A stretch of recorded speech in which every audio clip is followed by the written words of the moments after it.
बजत आवे हो भोले बाबा के डमरुआ बजत आवे हो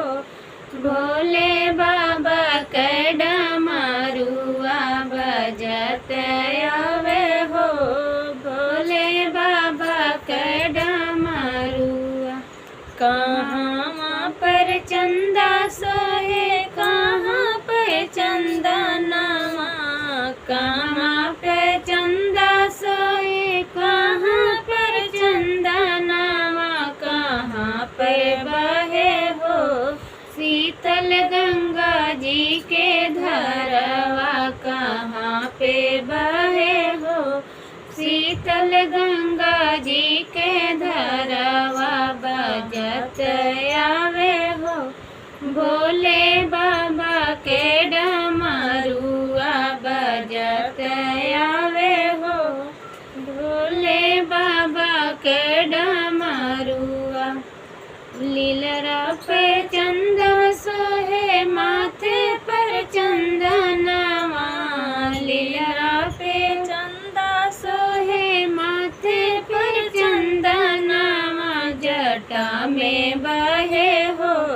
शीतल गंगा जी के धरवा जटा में बहे हो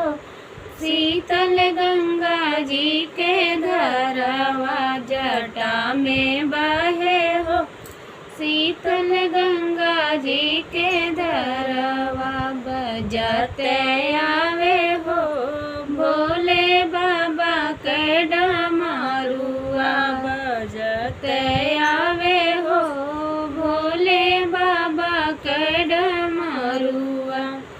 कहाँ पर बिछुआ सोहे कहाँ मिर्ग छलवा कहाँ पर बिछुआ सोहे कहाँ मिर्ग छलवा कहाँ पे सोहे हो साखी नागवा के हरवा कहाँ पे सोहे हो सखी नागवा के हरवा कहाँ पे सोहे हो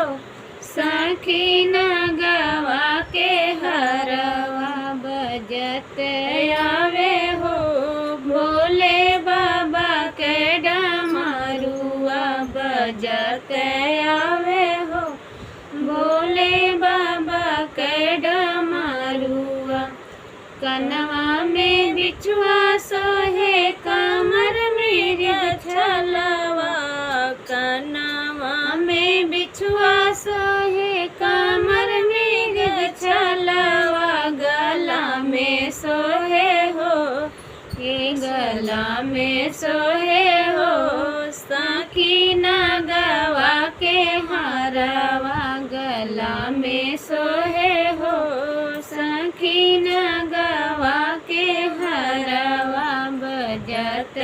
आवे हो भोले बाबा के डमरुआ बजत आवे हो भोले बाबा के डमरुआ। कहाँ पे भस्मी सोहे कहाँ पर घुघुरवा कहाँ पर भस्मी सोहे कहाँ पर घुघुरवा कहाँ पे सोहे हो हे कहाँ पे सोहे हो सखी त्रिशूल डमरुआ कहाँ पे सोहे हो सखी त्रिशूल डमरुआ बजत आवे हो भोले बाबा का डमरुआ बजत